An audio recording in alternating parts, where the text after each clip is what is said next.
Hello friends, welcome to the Bansal classes. और आज हम अपना पार्ट 2 देखने जा रहे हैं। Cell the fundamental unit of life का क्लास 9th का इम्पोर्टेंट टॉपिक है। यहाँ से आने वाले क्वेश्चंस भी अच्छे खासे आते हैं। अब हम देखते हैं ये सेल थ्योरी। पहली बात तो हमारे पास सेल थ्योरी क्या है तो आप समझते हैं। तो अगर मैं बात करूं सेल थ्योरी की, तो पहले साइंटिस्ट आए थे जिन्होंने सेल थ्योरी दी थी। ऐसा कोई इनका कंक्लूजन नहीं था कि हमारी थ्योरी सेल थ्योरी में चली जाएगी, बट जो साइंटिस्ट थे उनका नाम था एम स्लाइडेन। एम स्लाइडेन थे बॉटनिस्ट, और बॉटनिस्ट मतलब होते हैं ऐसे साइंटिस्ट जो प्लांट्स के बारे में डिस्कवरी करते हैं। तो एम स्लाइडेन सर ने फर्स्ट टाइम ये बताया कि अरे यार, एक मेरे दिमाग में एक आइडिया आ रहा है कि आइडिया ये है कि जितने भी प्लांट्स हैं वो सभी किससे मिलते हैं, जितने भी प्लांट्स हैं वो सभी किससे मिलके बने हुए हैं, सेल से मिलके बने हुए हैं।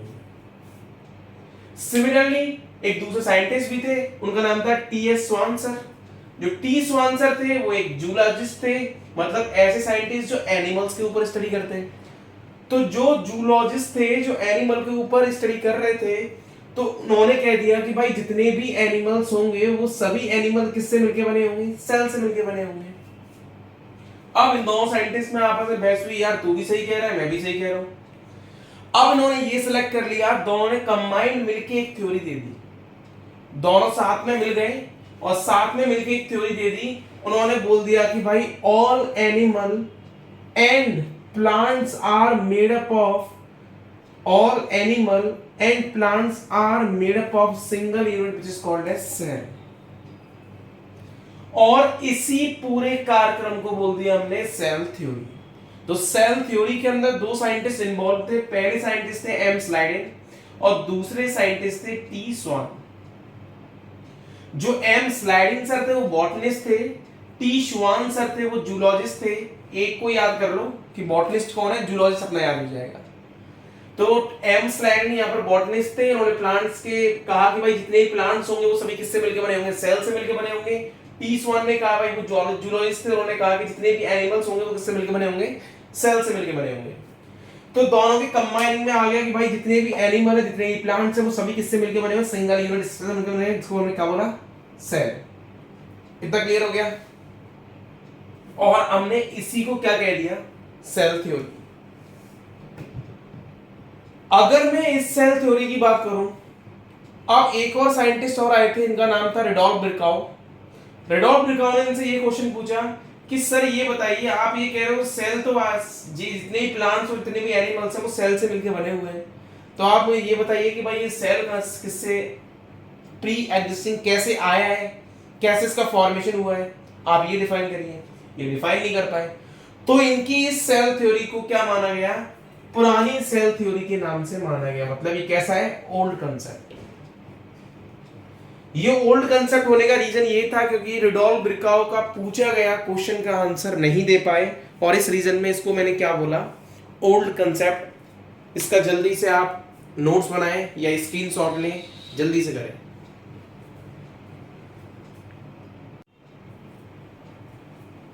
अब इसके बाद जो पुरानी जो सेल थ्योरी थी उसके फेल हो जाने के बाद अब नई सेल थ्योरी आई, और नई सेल थ्योरी को देने वाले जो साइंटिस्ट थे वो कौन थे, रेडोल्फ बिरकाउ सर। रेडोल्फ बिरकाउ सर ने एक स्टेटमेंट यूज करी थी, वो स्टेटमेंट बहुत बार 9th में आती है। रेडोल्फ बिरकाउ सर ने एक स्टेटमेंट यूज करी थी, वो स्टेटमेंट क्या थी, ओमनी सेलुला ए सेलुला। मतलब ये कोई मंत्र नहीं है, ये एक स्टेटमेंट है। स्टेटमेंट उन्होंने क्या बताया था, इन्होंने ये बोला था इस स्टेटमेंट में, ओमनी सेलुला ए सेलुला, मतलब जितनी भी सेल्स हैं, जिसको एम स्लाइडेन सर और टी स्वान सर फेल होगा एक्सप्लेन करने में, अब उसको एक्सप्लेनेशन दे रहे हैं रेडोल्फ बिरकाउ सर। क्या बोल रहे हैं, जितने भी सेल्स हैं वो सेल्स सारे अराइज हुए होंगे अपने प्री एग्जिस्टिंग सेल से। मतलब अगर मैं यहां समझना चाहूं तो मान के चलो ये हमारे पास एक सेल है और ये सेल के अंदर का न्यूक्लियस है। अब क्या हुआ कि ये सेल आगे जाके फर्दर दो सेल में डिवाइड हो गया।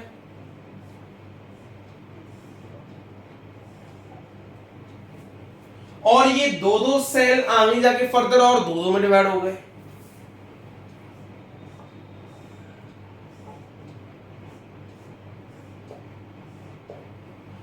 इसका मतलब अगर मैं बात करूं भाई ये सेल किससे आया है, तो ये बोलोगे भाई ये सेल का ओरिजिनेट हुआ है इससे, और इस सेल का ओरिजिनेट किससे हुआ है, इससे। इस सेल के लिए मदर सेल ये, और इस मदर सेल के लिए ग्रांड मदर सेल ये। इसका मतलब हर एक सेल प्री एग्जिस्टिंग सेल से आया है। एक और एग्जांपल देखना है, तो हम किससे आए हैं, अपनी मदर से। मदर किससे आई है, अपनी हमारी नानी से। तो ये चेन बनी हुई है। इसी को एक्सप्लेन करने वाले साइंटिस्ट कौन थे, रिडोल्फ ब्रिकाउ सर। और जो इनकी स्टेटमेंट थी, जिस स्टेटमेंट ओरिजिनल वे में दिया, वो स्टेटमेंट थी ओमनी सेलुला ए सेलुला। और इसका मतलब था all cells are arises from the pre existing cells. तो अब इनकी अल्टीमेटली मतलब टी स्वान और एम स्लाइन, अल्टीमेटली इन सबकी अगर सेल थ्योरी को मिला लिया जाए, और रिडोल्फ ब्रिकाउ सर जितने भी थे और उनकी सेल थ्योरी को अगर हम कंट्रीब्यूट करें, मिलाएं, तो एक अल्टीमेटली एक नया सोर्स मिलेगा हमें। और वो नया सोर्स क्या था, इन्होंने ये कह दिया कि भाई जितने भी प्लांट्स हैं। तो दोस्तों हम कह रहे थे कि भाई जितने भी, अब जो लास्ट स्टेटमेंट आई थी, किसकी last statement, new cell theory की जो लास्ट स्टेटमेंट आई थी, वो लास्ट स्टेटमेंट आई थी on the basis of their this concept omni cellula e cellula concept. और कैसे आया, मतलब टी श्वान और एम स्लाइन की बात को ले लिया, प्लस अपनी बात को ऐड कर दिया, और पूरी एक नई सेल थ्योरी बना के तैयार कर दी। अब नई सेल थ्योरी क्या है, जितने भी प्लांट्स होंगे, जितने भी एनिमल्स होंगे, सभी सेल से मिलकर बने होंगे, और जितने भी सेल्स होंगे वो सारे अराइज हो रहे होंगे अपने प्री एग्जिस्टिंग सेल से, मतलब पीछे वाले सेल से, अपने पीछे वाले सेल से अराइज हो रहे होंगे। और इसी कंसेप्ट को उन्होंने क्या कह दिया, एक न्यू सेल थ्योरी के नाम से कंसेप्ट दे दिया। अगर कोई पूछे भाई पुरानी सेल थ्योरी या ओल्ड सेल थ्योरी कंसेप्ट किसने दिया था, तो उसका आंसर जाता है एम स्लाइडिन और टी स्वान ने दिया था। अगर कोई पूछे कि भाई न्यू सेल थ्योरी कंसेप्ट किसने दिया था, तो न्यू सेल थ्योरी कंसेप्ट देने वाले जो साइंटिस्ट थे वो थे रिडोल्फ ब्रिकाउ। और रिडोल्फ ब्रिकाउ का आज नाउ एक्सेप्टेड मॉडल यही है। वो एक्सेप्टेड मॉडल ये है कि भाई ओमनी सेलुला ई सेलुला बट से उन्होंने अपनी इस सेल थ्योरी को और प्रायोरिटीनेस डाल दी। अगर आपको कोई भी डाउट हो तो आप मुझे कमेंट्स में रिप्लाई करें, और जल्दी से इसका स्क्रीनशॉट लें। हम आगे न्यू टॉपिक स्टार्ट करते हैं। अब फ्रेंड्स, अब इसके बाद हम नए टॉपिक की स्टार्टिंग करते हैं। नए टॉपिक की स्टार्टिंग ये है, पर टॉपिक को स्टार्ट करने से पहले एक चीज समझिए आप। अगर मैं बात करूं एक सेल की, तो यहां पर देखो मैंने इन सारे स्ट्रक्चर को बोल दिया सेल ऑर्गेनेली। सेल ऑर्गेनेली क्या है, जो स्ट्रक्चर्स सेल के अंदर प्रेजेंट होते कुछ ना कुछ फंक्शन करते हैं, ऐसे स्ट्रक्चर्स को हम क्या बोलते हैं, सेल ऑर्गेनेली। जिसमें मेन डोमिनेंट जो स्ट्रक्चर होता है, मतलब अगर हम बात करें कि उसका बेस बॉस जो है सेल का, वो कौन है, न्यूक्लियस। तो हमने इसको क्या बोल दिया, न्यूक्लियस बोल दिया। जो लिक्विड पार्ट है उसका नाम क्या है, साइटोप्लाज्म। साइटोप्लाज्म। और आउटर मोस्ट स्ट्रक्चर हो गया क्या इसकी, सेल वॉल। और इनर मोस्ट जो स्ट्रक्चर हो गया इसको हमने क्या बोला, प्लाज्मा मेम्ब्रेन। तो हमारे पास ये सारे स्ट्रक्चर्स हैं, तो मैंने ये लिख लिया ये सारे structure, cell wall, plasma membrane, nucleus और सेल ऑर्गेनेल। अगर मैं इस सेल में से आउटर मोस्ट बॉल यानी कि सेल बॉल को अगर मैं रिमूव कर दूं,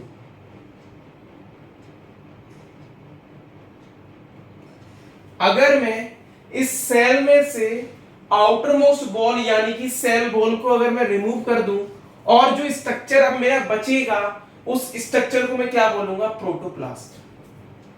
क्या प्रोटोप्लास्ट में लिविंग स्ट्रक्चर है, भाई बिल्कुल है। सेंटर में न्यूक्लियस प्रेजेंट है, और सेंटर में न्यूक्लियस जहां प्रेजेंट है, सिंपल सी बात है भाई, वो तो लिविंग होगा। तो मतलब ये कैसा है, लिविंग स्ट्रक्चर।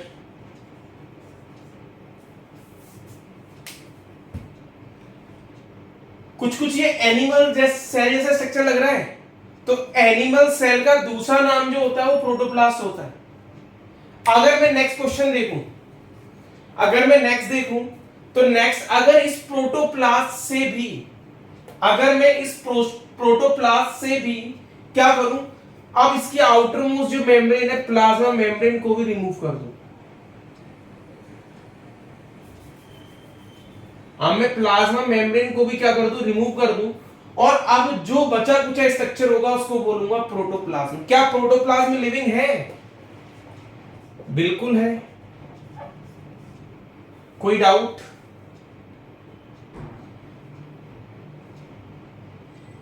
अगर मैं इसके बाद नेक्स्ट देखूं तो नेक्स्ट अपने पास आएगा इस प्रोटोप्लाज्म में से भी अब मैं न्यूक्लियस को रिमूव करने जा रहा हूं।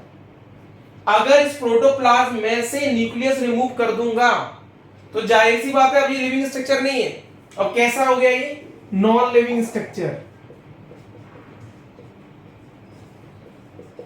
कैसा हो गया ये? Non living structure. मतलब यहां से लेके यहां तक के सारे जितने भी स्ट्रक्चर है वो सभी नॉन लिविंग है। मेन सेल का बॉस यूनिट निकल गई बाहर। अगर मेन सेल की बॉस यूनिट अगर बाहर निकल गई तो कैसा स्ट्रक्चर बचेगा? नॉन लिविंग स्ट्रक्चर का यहां पर कंपोनेंट बचेगा। और जब प्रोटोप्लाज्म में से मैंने न्यूक्लियस को यहां पर रिमूव कर दिया, और जब अगर न्यूक्लियस रिमूव हो गया और अब जो स्ट्रक्चर बचा है अब उसका नाम क्या होगा? साइटोप्लाज्म। तो अगर मैं साइटोप्लाज्म को लिखना चाहूं तो मैं लिख सकता हूं कि साइटोप्लाज्म एक ऐसा स्ट्रक्चर है यहां पर सिर्फ सेल का लिक्विड पार्ट और सेल ऑर्गेनली प्रेजेंट है एक्सेप्ट द न्यूक्लियस। अगर मैं नेक्स्ट बात करूं, इस साइटोप्लाज्म में से भी इस सेल ऑर्गेनली का रिमूव कर दूं, मतलब जितनी भी सेल ऑर्गेनली प्रेजेंट है इन सबका रिमूव कर दूं, क्या सेल का लिक्विड पार्ट बचेगा? और उस सेल के ही लिक्विड पार्ट का नाम क्या मैं अब इसका नाम पूरे का साइटोसोल बोल सकता हूं? क्या इसका नाम मैं साइटोसोल बोल सकता हूं? साइटो मतलब सेल और सोल मतलब लिक्विड। क्या मैं बोल सकता हूं भाई ये सेल का लिक्विड है और सेल के लिक्विड को साइटोसोल कहते हैं, और ये भी कैसा होगा? नॉन लिविंग होगा।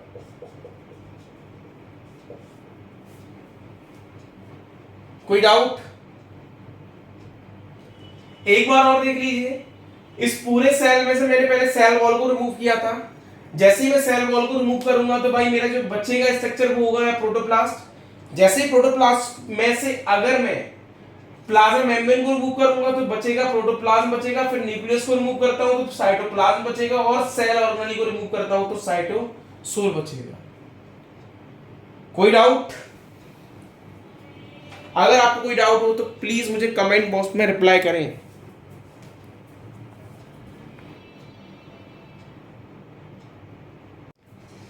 हेलो फ्रेंड्स, और अब हम देखने जा रहे हैं अपना एक और टॉपिक इस सेल चैप्टर के अंदर। जो टॉपिक है वो है यूनिसेलुलर और मल्टीसेलुलर में डिफरेंस। पहली बात तो हम ये समझते हैं कि भाई यूनिसेलुलर ऑर्गेनिज्म होते क्या है? ऐसे ऑर्गेनिज्म जो सिंगल सेल से मिलकर बना हुआ है, मतलब एक सेल इन्वॉल्व है और एक सेल से पूरा ऑर्गेनिज्म का फॉर्मेशन हो चुका है, ऐसे ऑर्गेनिज्म को हम क्या बोलते हैं? Unicellular organism. अगर मैं मल्टीसेलुलर ऑर्गेनिज्म की बात करूं तो मतलब करोड़ों millions of cells and billions of cells present होंगे इसके अंदर, मतलब एक से ज्यादा अगर सेल होगा तो ऐसे ऑर्गेनिज्म को हम क्या बोलेंगे? Multicellular organism. अगर मैं बात करता हूं भाई सिंगल सेल है, मैंने कहा था एक सेल में चलने वाली टोटल रिएक्शंस को बोलते हैं मेटाबॉलिक रिएक्शंस। तो यहां पर क्या है, अगर सिंगल सेल है मतलब सिंगल सेल के अंदर ही सारी प्रक्रिया हो रही होगी। और हमारे पास अगर मैं बात करूं तो मैं एक एग्जांपल हूं किसका? लिविंग ऑर्गेनिज्म का। तो जहां पे जाहिर सी बात है कि मेरे जो बहुत सारे सेल्स होंगे, मान लो किडनी का सेल्स है वो किडनी वाला फंक्शन कर रहे हैं, लिवर का सेल्स है वो लिवर वाला फंक्शंस कर रहे हैं, स्टोमक का सेल्स है स्टोमक वाला फंक्शंस कर रहे हैं। हर सेल का फंक्शन बटा हुआ है, बट यहां पर जो एक सेल है उसे सारे ही फंक्शन परफॉर्म करने पड़ रहे हैं क्योंकि लाइफ सर्वाइवमेंट के लिए रिक्वायरमेंट है। तो अगर मैं यहां देखूं यूनिसेलुलर में वर्क लोड सिंगल सेल पे ज्यादा है, यूनिसेलुलर में वर्क लोड सिंगल सेल पे ज्यादा है, इसलिए यहां पर ध्यान रखना इसका रीजन ये है क्योंकि यहां पर डिवीजन ऑफ लेबर क्या है? एब्सेंट। मतलब यहां पर हर वो जो सिंगल सेल है वो सारे ही काम करता है, इसका कोई काम बटा ही नहीं है। और यहां पर क्या होता है, किडनी वाला सेल किडनी के फंक्शन करेगा, लिवर वाला सेल लिवर के फंक्शंस करेगा, और बाकी जितने भी स्टोमक सेल्स है स्टोमक वाले फंक्शन करेंगे। आरबीसी अलग है, डब्ल्यूबीसी अलग है, तो यहां पर सबके फंक्शंस बटे हुए हैं। तो यहां पर क्या प्रेजेंट है, डिवीजन ऑफ लिवर क्या है, प्रेजेंट। और इसी बिहाफ पर ये थर्ड वाला पॉइंट कैसा हो जाता है, इंपॉर्टेंट पॉइंट। सिंपल सी बात है, हर सेल को यहां इस वाले केस के अंदर हर सेल को जरूरी नहीं है सारी एक्टिविटी करना। जो पर्टिकुलर सेल है पर्टिकुलर एक्टिविटी बता रहे होंगे, लिवर वाला अपनी लिवर की सेल्स की एक्टिविटी परफॉर्म कर रहा होगा, स्टोमक वाला स्टोमक की कर रहा होगा, कभी लिवर स्टोमक की नहीं करेगा कि नहीं नहीं नहीं आज स्टोमक काम नहीं कर रहा तो ऐसा करते हैं लिवर उसका काम कर ले, ऐसा पॉसिबल नहीं होगा। जबकि यहां पर सिंगल सेल सभी सारी चीजें परफॉर्म कर रहा है। तो वर्कलोड इन द सेंस यहां पर ज्यादा है और यहां पर वर्कलोड कम है। अगर यहां पर वर्कलोड ज्यादा है, अगर यहां पर वर्कलोड ज्यादा है तो जाहिर सी बात है इसका रीजन क्या है, क्योंकि यहां पर डिवीजन ऑफ लेबर क्या है, एब्सेंट है। कोई डाउट? नेक्स्ट पॉइंट अगर हम देखें तो भाई सिंगल सेल यहां पर जो प्रेजेंट है वही सेल यहां पर क्या होगा, रिप्रोडक्शन के लिए कैपेबल होगा। जबकि मैं लास्ट में तुम्हें पढ़ाऊंगा ये टॉपिक, अगर आप इस वीडियो पर कंटिन्यू बने रहे तो, जबकि अगर मैं बात करूं सिंगल मल्टी सेलर ऑर्गेनिज्म के अंदर तो दो तरीके के सेल प्रेजेंट होते हैं, एक होते हैं जर्म सेल्स और एक होते हैं सोमेटिक सेल्स। सोमेटिक सेल्स होते हैं बॉडी के सारे cells except the germ cells. अगर जर्म सेल्स को छोड़ दूं, मेरी बॉडी के जितने भी रेस्ट ऑफ द सेल्स है वो सारे मेरे क्या है, सोमेटिक सेल्स हैं। और जर्म सेल का अगर मैं एग्जांपल की बात करूं, अगर मैं जर्म सेल्स के एग्जांपल की बात करूं तो मेल के अंदर इसका एग्जांपल होता है क्या, स्पर्म, और फीमेल के अंदर इसका एग्जांपल होता है क्या, ओवा। अपनी ह्यूमन बॉडी में तो यही है, इसको छोड़ के बाकी के जितने भी सेल्स हैं वो सारे सेल्स कैसे हैं, सोमेटिक सेल्स। हमारे पास जो रिप्रोडक्शन की कैपेबिलिटी रखता है, वो कैपेबिलिटी रखने वाला जो सेल्स है वो कौन सा सेल है, जर्म सेल्स और ओवा वाला सेल। बाकी सोमेटिक वाले पर रिप्रोडक्शन की कैपेबिलिटी क्या है, इंटैक्ट, मतलब है ही नहीं। समझ में आ गया भाई? यहां पर वर्कलोड ज्यादा है, वर्कलोड ज्यादा, टेंशन ज्यादा है लाइफ में, और अगर लाइफ में टेंशन ज्यादा है तो जिंदगी क्या होगी, कम होगी। इसलिए लाइफ में कभी टेंशन नहीं लेना चाहिए। रिजल्ट अगर यहां पर लाइफ में क्या हुआ भाई, डिवीजन ऑफ लेबर, टेंशन बटा हुआ है, टेंशन बटा हुआ है तो जिंदगी कैसी है, लंबी। तो ध्यान रखना है सिंगल सेल जितने भी होते हैं उनकी लाइफ स्पेन कैसी होती है, बहुत शॉर्ट होती है। जबकि अगर मल्टी सेलुलर की बात करूं तो यहां पर लाइफ स्पेन कैसी होती है, बहुत लॉन्ग होती है। हमारी लाइफ स्पेन कितनी है, 75 से लेके 100 साल। जबकि अगर मैं बात करूं इसके कोई एग्जांपल ले लूं तो इसका एक एग्जांपल बता देता हूं मैं आपको। इसका एग्जांपल क्या है,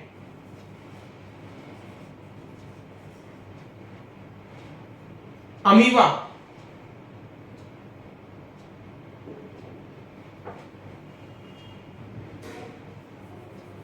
जो अमीबा होता है, जो अमीबा होता है वो इसका एग्जाम्पल है। जबकि अगर मैं यहां पर एग्जाम्पल की बात करूं, यहां पर मैं एग्जाम्पल की बात करूं तो यहां पर जो एग्जाम्पल हो जाएगा वो मेरा क्या है, ह्यूमन बीइंग्स। और भी कुछ लिखना है, जितने भी एनिमल्स हैं वो सारे इसी के अंदर है। और यहां पर लिखना है तो आप लिख सकते हो क्या, अमीबा। कोई डाउट?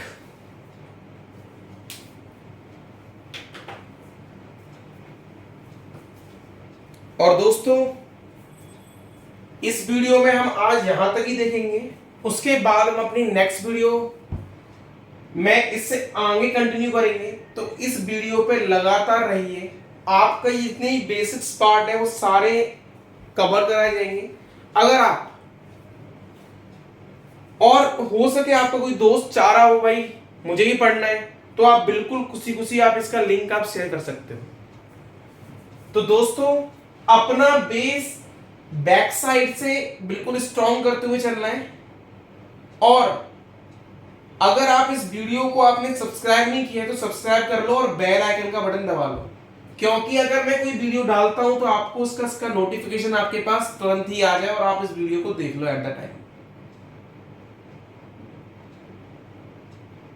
तो दोस्तों अब नेक्स्ट वीडियो स्टार्ट करेंगे हम नेक्स्ट टर्न पर। तो देखिए आप अपना इस वीडियो को, और इसके द्वारा जो भी लिखा हुआ है वो आप एक नोट्स फॉर्म में आप लिख लीजिए।